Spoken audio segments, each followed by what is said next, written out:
Bonjour, bienvenue sur la Math Zone, la chaîne qui vous aide à progresser en mathématiques. Nous continuons notre série de vidéos sur le dénombrement. Et dans cette vidéo, nous allons parler de la notion de PUPLé. Nous commençons donc d'abord par définir le concept. Ensuite, nous donnerons des exemples pour vous aider à mieux comprendre le concept de PUPLé. Nous donnerons par la suite un théorème qui nous permet de déterminer le nombre de PUPLé dans un ensemble fini. Et enfin, nous terminerons cette vidéo par des exercices d'application. Voilà. Donc, sans tarder, nous allons commencer la leçon. Nous commençons donc par donner une définition. Donc, soit un ensemble fini de cardinal n. On appelle PUPLé de E tout élément du produit cartésien E exposant P. Voilà, donc je rappelle que dans la vidéo précédente, nous avons parlé de E exposant P. Voilà, donc E exposant P, c'est tout simplement E croix E croix donc E P fois. Voilà. Par exemple, si nous prenons E carré, c'est tout simplement E croix E.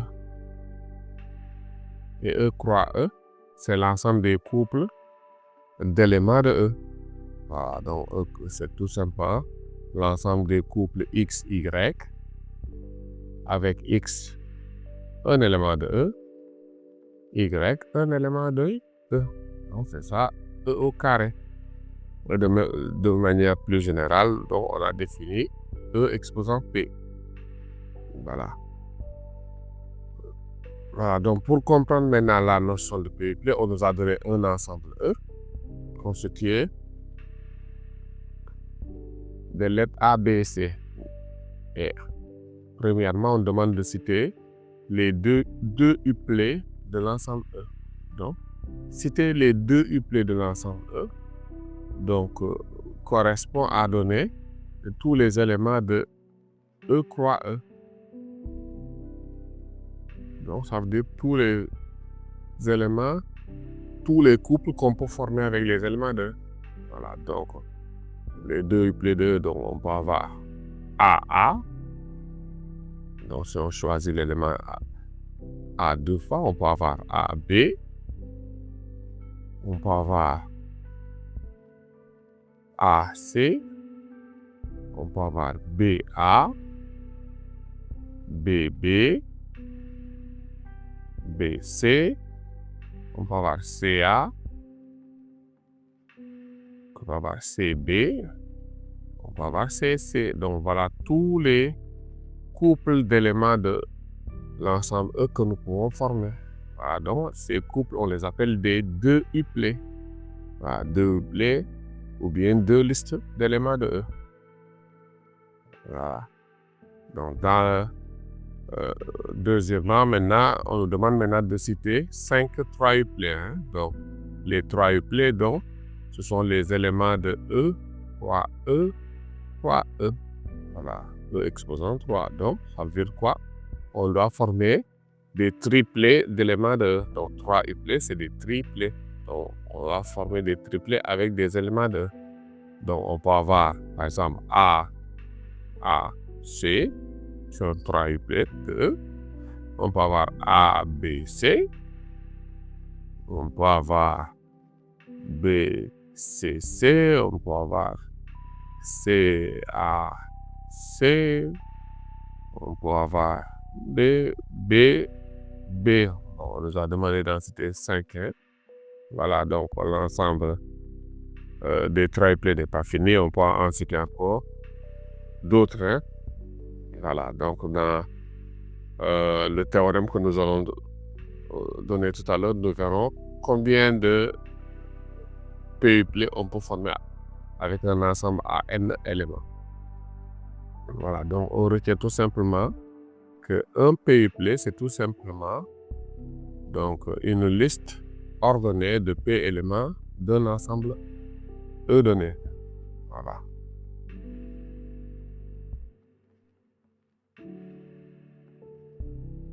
Ok, nous passons donc au deuxième point. Donc,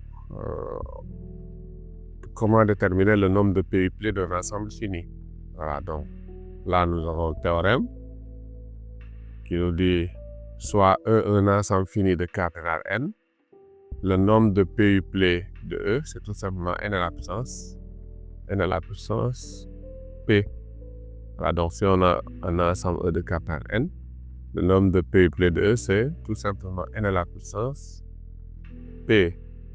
Voilà, donc, c'est-à-dire quoi? Si on reprend notre exemple de tout à l'heure, A, E formé de lettres A, B et C. Le nombre de PUPLé, donc ici, cardinal de E, c'est 3. Donc, E contient 3 éléments. Voilà. Donc, le nombre de uplés qu'on peut former avec les éléments de E est égal à 3 au carré. Donc, ça nous donne 9.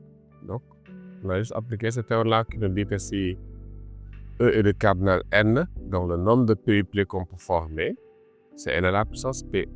Voilà.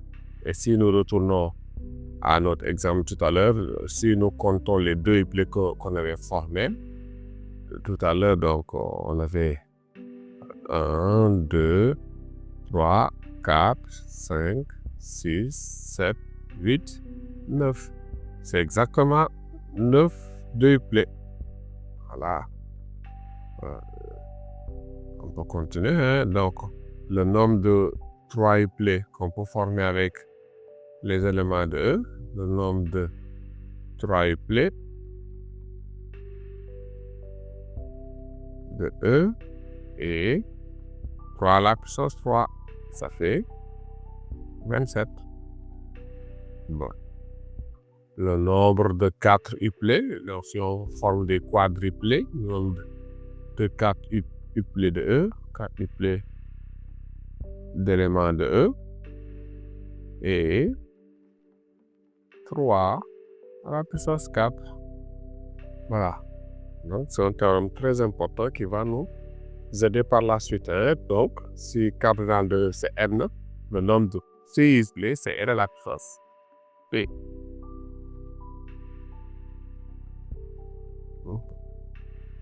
Voilà, donc nous nous attaquons maintenant aux exercices. Hein? Okay. Le premier exercice, donc on construit des nombres à n chiffres. Alors, on cherche à construire des nombres à n chiffres. Hein? En utilisant uniquement les chiffres 1, 2, 3 et 4. On souhaite construire au moins 1000 nombres différents. Première question, cette contrainte est-elle respectée lorsque n égale à 2, lorsque n égale à 3? Deuxième question, déterminer la valeur minimale de n pour respecter la contrainte. Nous allons traiter cet exercice. Donc là, on nous demande si la contrainte est respectée pour n égale à 2. Donc, je rappelle qu'il s'agit de construire des nombres à n chiffres. Hein? Donc, si n égale à 2, qu'est-ce qu'il y a? On cherche à construire des nombres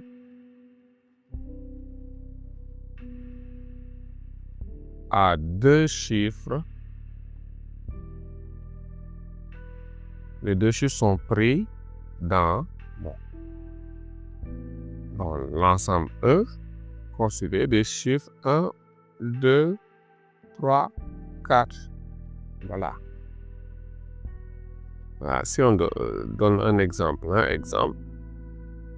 exemple de nombre à 2 chiffres pris dans E, exemple, par exemple, quelqu'un peut dire, moi je prends 12, hein.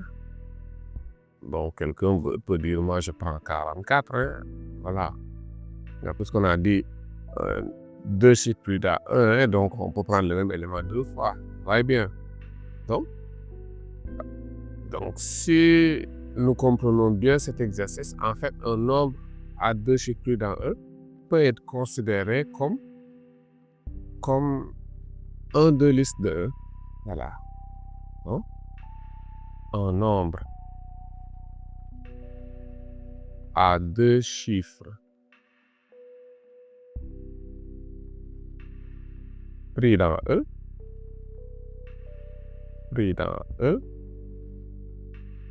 s'identifie à deux listes de E. Voilà. Et comme le cardinal de E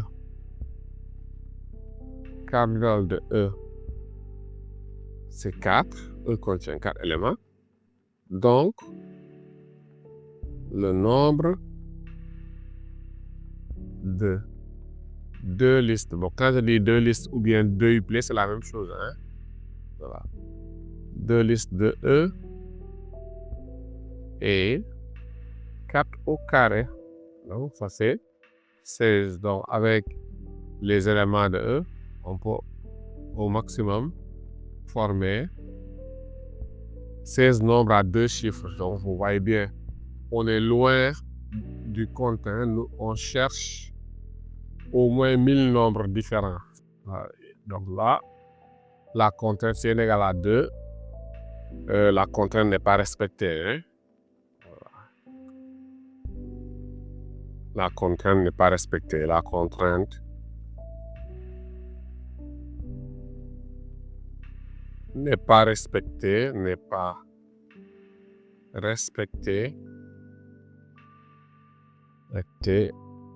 pour n égale à 2. Voilà. De même, hein, on va vérifier pour n égale 3. De même.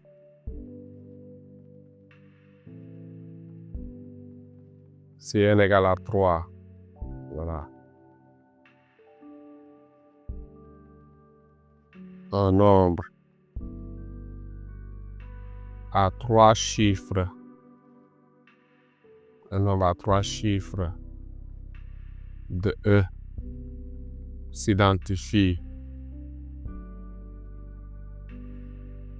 à 3 listes de E. Yeah.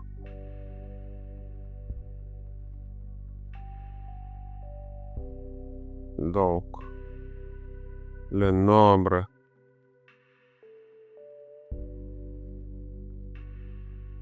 de 3 listes possibles et donc le cardinal de E c'est 4, donc 4 au cube. Donc, ça nous donnera quoi?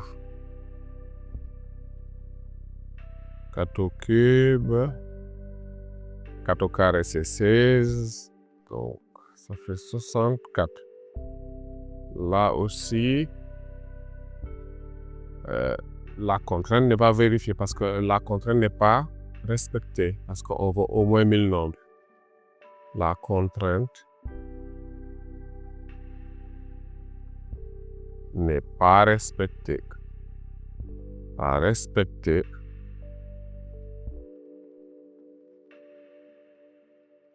Pour n égale à 3. Voilà.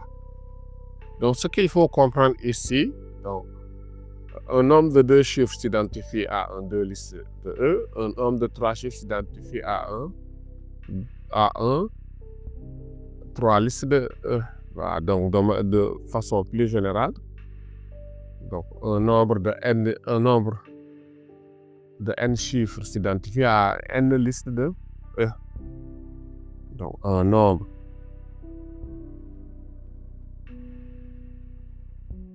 avec n chiffres de E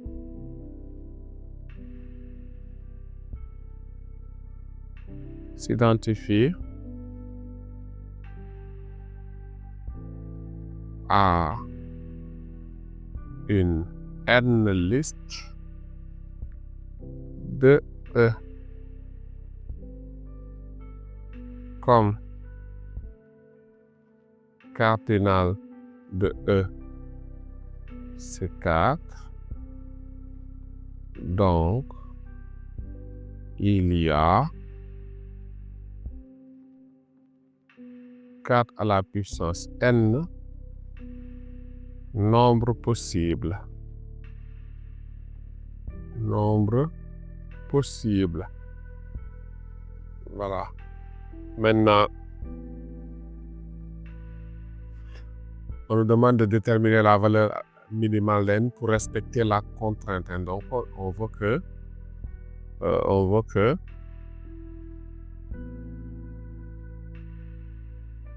n à la puissance, on veut que 4 à la puissance n soit supérieur ou égal à 1000. Donc, c'est une équation que nous devons résoudre. On demande de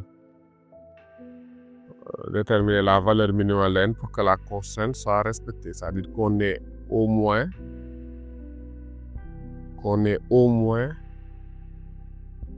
1000 nombres. Voilà. Donc ça, c'est l'équation que nous devons résoudre. C'est une inéquation 4 exposant n supérieur ou égal à 1000. Voilà, donc là, pour pouvoir résoudre cette inéquation, nous allons utiliser le logarithme népérien. Donc on a 4 exposant n. 4 exposant n supérieur ou égal à 1000. Donc là, ln de 4 exposant n supérieur à ln de 1000. N ln de 4 supérieur ou égal à ln de 1000. Donc n supérieur ou égal à ln de 1000 sur ln de 4. Ok. Voilà, donc si on résout, on aura n supérieur ou égal à 4, bon, il y a une partie décimale, ce qui donne n égale à, le premier nombre qu'on rencontre, c'est 5. Voilà, donc la valeur minimale de n, c'est 5. Pour n égale à 5, la contrainte sera respectée. Voilà.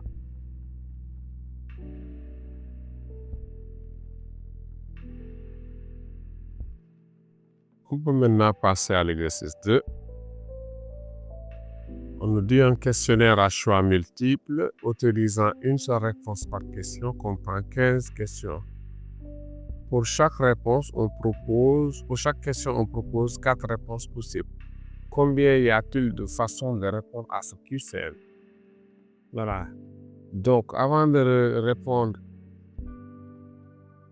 de traiter cet exercice, il faut bien comprendre de quoi il s'agit. Donc, un exercice de développement en général, il faut prendre le temps de bien comprendre l'énoncé pour bien pouvoir le traiter. Voilà, donc là, on a un questionnaire, 15 questions. Donc, si nous tous, nous savons comment se passent les questionnaires, on te donne une question et on te donne 4 réponses différentes. Voilà, A, B, C, par exemple. Voilà, donc là, nous allons poser, par exemple, on pose l'ensemble des réponses possibles. E, formé de lettres A, B, C et D. Donc, ça c'est l'ensemble des réponses. Donc, ça veut dire que pour chaque question, on choisira une lettre A, B ou C ou D. L'ensemble des réponses possibles. Pour chaque question. Voilà. On va donner un exemple de réponse. Exemple de réponse. Exemple de réponse au QCM. Voilà, donc un exemple de réponse. Voilà, donc là, pour la première question, hein, donc la question 1, la question 1. Donc là, quelqu'un peut dire, bon, maintenant, pour la question 1, moi, je choisis la réponse A. Pour la question 2, je choisis aussi la réponse A. La question 3, B. Question 4, C. La question 5, A. Question 6, A encore. Question 7, B. Question 8, B. Question 9, C. Question 10, A. Question 11, A. Question 12, B. Question 13, C. Question 14, C. Et question 15, B, par exemple. Voilà. Donc, pour chaque question, vous donnez le numéro de la lettre correspondant à la réponse que vous avez choisie. Donc, en fait, répondre à ce questionnaire, c'est tout simplement former un 15 listes de réponses. Donc là, vous voyez bien que à choisissant les lettres, on est en train de former un 15 listes ou bien un 15 uplet d'éléments pris dans l'ensemble E, l'ensemble des réponses. Voilà, donc une réponse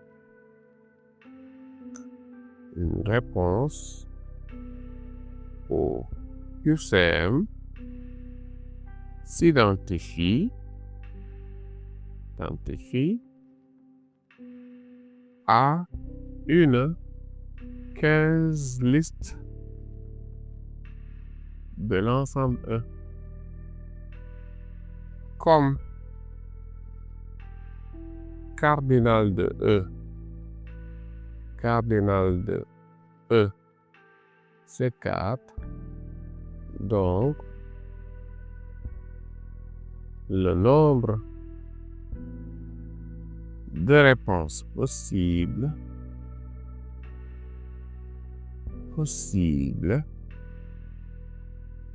est 4 exposant 15.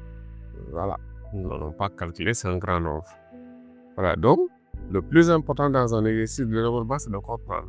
Donc, puisqu'on nous a dit que le QCM comprend 15 questions et pour chaque question, vous allez choisir une réponse parmi 4. Donc, ça veut dire que pour répondre à ce questionnaire, vous allez tout simplement créer une liste de 15 éléments. Voilà. Donc, vous choisissez 15 éléments dans l'ensemble E. Voilà.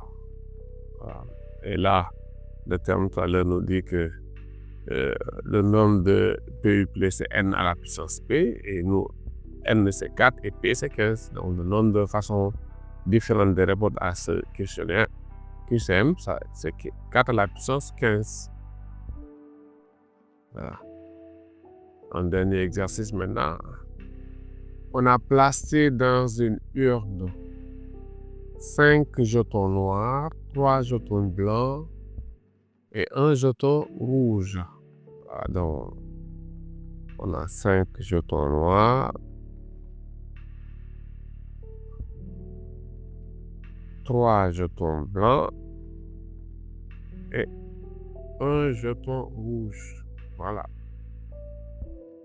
On tire un jeton de l'urne, on le remet et on tire un second jeton. Combien y a-t-il de tirages possibles? Donc, déjà là, si nous faisons la somme 5 plus 3 et 8 plus 3, donc on a une urne avec 9 jetons. Voilà. Donc là, on demande de donner le nombre de tirages possibles. Nombre de tirages possibles. Voilà. Donc là, il faut comprendre que un tirage, c'est tout simplement une liste de 2 boules. Voilà, donc un tirage, par exemple, vous pouvez par exemple obtenir une boule noire au premier tirage. Ensuite, une boule blanche, un jeton, c'est les jetons, hein, un jeton noir au premier et un jeton blanc au deuxième. Donc, vous voyez bien que un tirage s'identifie à deux listes d'un ensemble en contenant un tirage s'identifie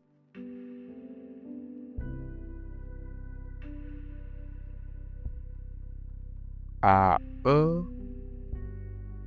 deux listes d'un ensemble à 9 éléments, puisqu'il y a 9 jetons. Donc le nombre de tirages possibles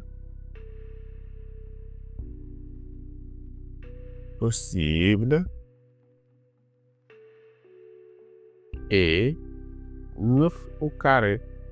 Donc le nombre de tirages possibles, c'est 9 au carré, ça fait 81. Donc il y a 80 façons de tirer 2 boules dans cette urne, puisque c'est un tirage avec remise. Hein.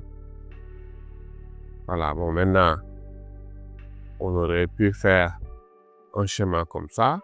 Donc là, on tire un premier jeton, deuxième jeton. Donc pour le premier jeton, donc là, on a 9 choix au premier tirage, 9 choix. Au deuxième jeton aussi, on a 9 choix puisque le premier jeton tiré est remis dans l'urne. Hein. Donc, le nombre de tirages possibles, on fait 9 fois 9 égale à 81. Donc ça, c'est le principe multiplicatif. Hein. Donc on a 9 choix pour le premier, 9 choix pour le deuxième. Donc le nombre de choix, le nombre de tirages possibles, c'est 9 fois 9, ça fait 81. Voilà.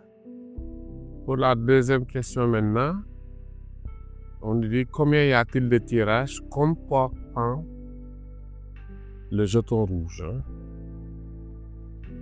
Donc, tirage avec le jeton rouge. Bon, on utilise ce schéma de tout à l'heure.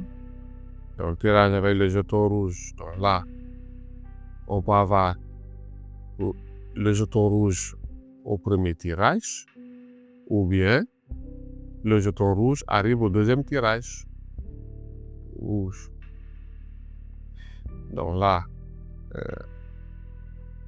donc si on a le jeton rouge qui arrive au premier tirage, donc ça veut dire qu'au premier tirage, nous n'avons qu'un seul choix, puisque l'une ne contient qu'un seul jeton rouge.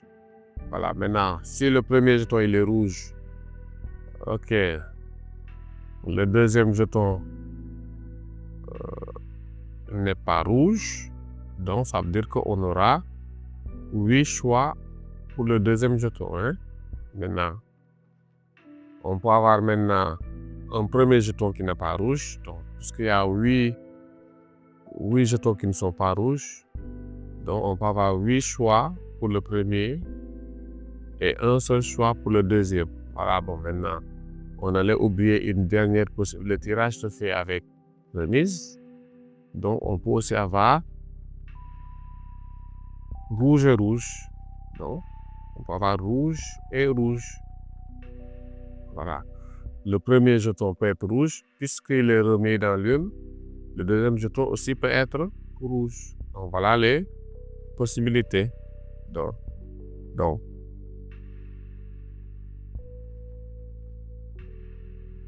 on a dit combien y a-t-il de tirs. On demande le nombre de tirages comportant le jeton rouge. Voilà. Donc là, soit le premier jeton est rouge, le deuxième n'est pas rouge. Ou bien le premier n'est pas rouge, le deuxième est rouge, ou bien les deux jetons sont rouges. Puisque là, on a un tirage avec remise. Voilà.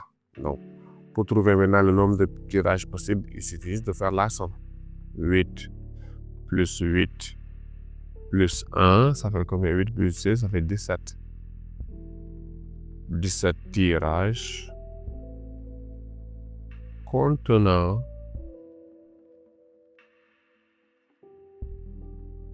le jeton rouge.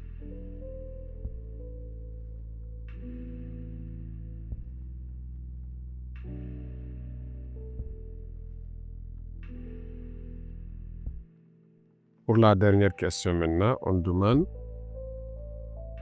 le nombre de tirages ne comportant que des jetons blancs. Voilà, donc nous avons des jetons blancs, donc ça veut dire qu'au tirage là, le premier jeton il est blanc, on doit avoir blanc, blanc et blanc. Donc au premier tirage, on aura combien de choix si on a pris le principe multiplicatif? Il y a 3 jetons blancs, on a 3 choix pour le premier tirage. Ok, puisque le jeton est remis avant le second tirage, donc on aura aussi 3 choix pour le second tirage. Bon. Je dois effacer ici puisqu'on nous a dit qu'on ne tire que 2 jetons. Donc là, voilà. Donc là, si on fait 3 fois 3, ça fait 9. 3 fois 3 égale à 9. Donc ça fait 9 tirages comportant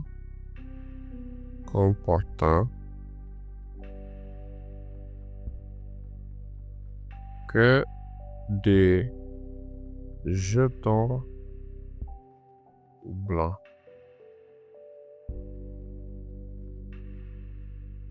Voilà, j'espère que les explications étaient claires concernant la notion de PUPLE ou playlist. Voilà, n'hésitez pas à revoir la vidéo, à prendre tout le temps pour bien comprendre le concept.